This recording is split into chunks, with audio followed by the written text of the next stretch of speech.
बाळ, फ्रीजमधून श्रीखंड काढ ना. आम्ही पूर्वी घरीच बनवायचो श्रीखंड. त्याची चवच वेगळी होती. आता काय सगळं रेडीमेड. आजी, हे श्रीखंड खाऊन बघ. आज तुझ्या आईनं घरीच बनवलं की काय? हे आहे गोकुळचं श्रीखंड. अगदी जिभेवर रेंगाळणार. जिभेवरच नाही तर मनावरही रेंगाळणार. गोकुळ श्रीखंड, मनावर रेंगाळणार. शिवसेना मुख्य नेते एकनाथ शिंदे यांनी जबाबदारी दिल्यानंतर गृहराज्यमंत्री योगेश कदम पहिल्यांदाच सिंधुदुर्ग जिल्ह्यात येत आहेत.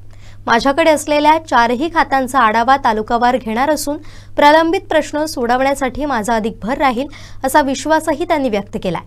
जिल्हा दौऱ्यावर असताना माजी मंत्री आमदार दीपक केसरकर यांच्या निवासस्थानी कदम यांनी भेट दिली, त्यावेळी ते बोलत होते. प्रामुख्याने आजचा दौरा हा एकनाथ शिंदे साहेबांनी मला जबाबदारी दिल्याच्या नंतर 4 महत्त्वाची खाती माझ्याकडे गृह आहेत, ते शहरी आहेत, हे सगळे कमिशनरेट हे राज्यमंडळाच्या अंडर येतात. 4 ही महत्त्वाची खाती, त्याच्यापैकी प्रामुख्याने महसूल आणि ग्रामविकास 2 ग्रामीण जनतेशी निगडीत असणारी 2 खाती आहेत. त्यासोबतच अन्न नागरी पुरवठा आणि अन्न आणि औषध प्रशासन 4ही खात्याचा तालुकानिहाय आढावा आज आम्ही घेत आहोत. अर्थातच ह्या आढावा बैठकीमध्ये सगळे प्रश्न सोडवण्याचा आमचा प्रयत्न असणार आहे. काही शासन स्तरावरती जर का कुठले प्रस्ताव प्रलंबित असतील तर ते देखील लगेच मार्गी लावणे आणि ह्या आढावा बैठकीच्या माध्यमातून तालुकानिहाय सगळे प्रश्न सोडवण्याचा आमचा प्रयत्न असणार आहे. अर्थातच माननीय एकनाथ शिंदे साहेबांनी ही जबाबदारी दिल्याच्या नंतर प्रशासनाची आणि शासनाची संपूर्ण ताकद ही शिवसेनेच्या पाठीशी उभी करणं, संघटना मजबूत करणं, माननीय केसरकर साहेबांचा अनुभव, त्या अनुभवातून संघटना आजपर्यंत आणि शिवसेना आजपर्यंत मजबूतीने वाढते उभी राहिलेली आहे. आज ह्या मंत्रिपदाच्या मार्फत जास्तीत जास्त प्रश्न आमचे शिवसैनिकांचे देखील सोडवण्याचा आमचा प्रयत्न असणार आहे. आणि विशेषतः मंत्रिपदानंतर पहिल्यांदाच सिंधुदुर्ग जिल्ह्यामध्ये येणं होत आहे.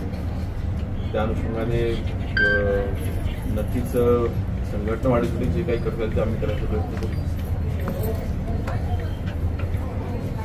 दीपकभाईंच्या माध्यमातून सावंतवाडी पंचायत समितीची जी इमारत मंजूर झाली होती त्याचा टेंडरही निघाला, पण अद्याप भूमिपूजन झालेलं नाही. तर कधी काय होणार काय त्याचा आम्ही संपूर्ण आढावा घेऊ ना. आज जे काही प्रश्न आहेत त्या बाबतीमधील ज्या काही अडीअडचणी काय असतील सगळ्या सोडवण्याकरताच आज आम्ही इथे आलेलो आहोत.